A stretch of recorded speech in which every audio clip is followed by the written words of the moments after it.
But how can we explain the way we hate ourselves?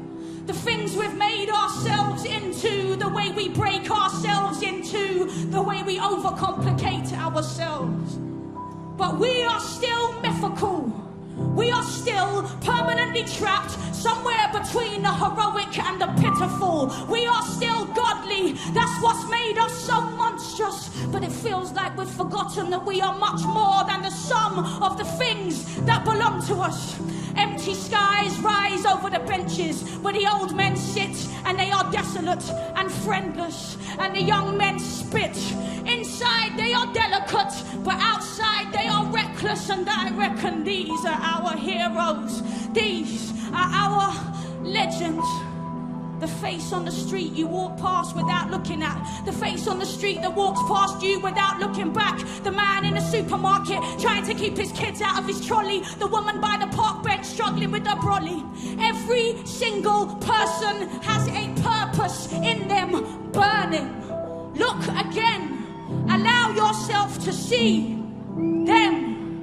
Millions of characters, each with their own epic narratives, singing it's hard to be an angel until you've been a demon. Man, the sky is so perfect it looks like a painting, but the air is so thick that we feel like we're fainting. Still, the myths in these cities have always said the same thing about how all we really need is a place to belong, and how all we really want is to know what's right from what's wrong, and how we all need to struggle to find out for ourselves which side we are on. We all need to love and be loved and keep going.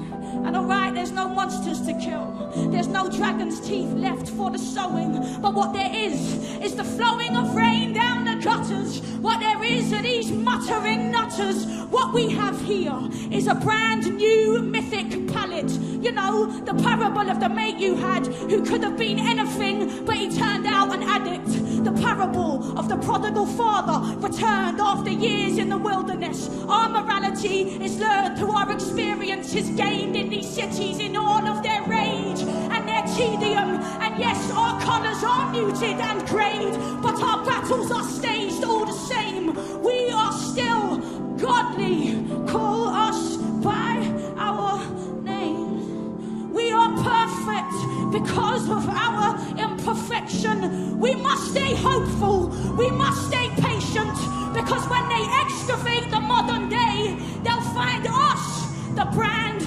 new ancients. All that we have here is all that we've always had.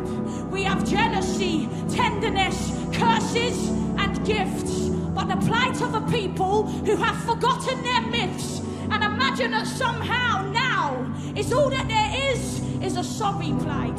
All isolation and worry, mate, the life in your veins, it is godly, heroic. You were born for greatness, you can believe that, you can know it, you can take it from the tears of your poets. There has always been heroes, there has always been villains. Yes, the stakes may have changed, but really there's no difference. There's always been heartache, greed, ambition, bravery, love, trespass, and contrition. We are the same beings that began, still living in all of our fury and foulness and friction. These are everyday odysseys. We have dreams, we make decisions. The stories are there if you listen. The stories are here. The stories are you. And your fear and your hope is as old as the language of smoke, the language of blood, the language of languishing love. Mate, the gods are all here because the gods are in us.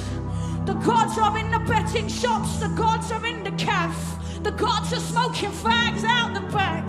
The gods are in their office blocks. The gods are at their desks. The gods are sick of always giving more and getting less. The gods are at the rave now, 2 pills deep into dancing. The gods are in the alleyways laughing. The gods are at the doctors, they just need a little something for the stress. The gods are in the toilets having unprotected sex. The gods are in the supermarket. The gods are walking home. The gods can't stop checking Facebook on their phone. The gods are in a traffic jam. The gods are on a train. The gods are watching adverts. The gods are not to blame. The gods are working for the council. The gods are on the dole. The gods are getting drunk, pissing their wages down a hole. The gods are in their gardens and they're staring at their plants. The gods are in the classrooms. Those poor things don't stand a chance. The gods are trying to tell the truth, but the truth is hard to say. The gods are born, they live a while, and then they pass away. They're in a crowded street, it's too much, they feel sick. They're sure there must be more to life, but they don't know what that is. These gods have got no oracles to translate their requests. These gods have got a headache and a payment plan and stress about when next they'll see their kids. They are not fighting over favors. They are just getting on with it. They are the brand new angels. So choose one. In fact, choose any of these gods watching telly on their own, feeling bored, but not knowing what the more is to want it. Choose one, anyone, look again, and you will see the gods rise in the most human and unassuming of eyes.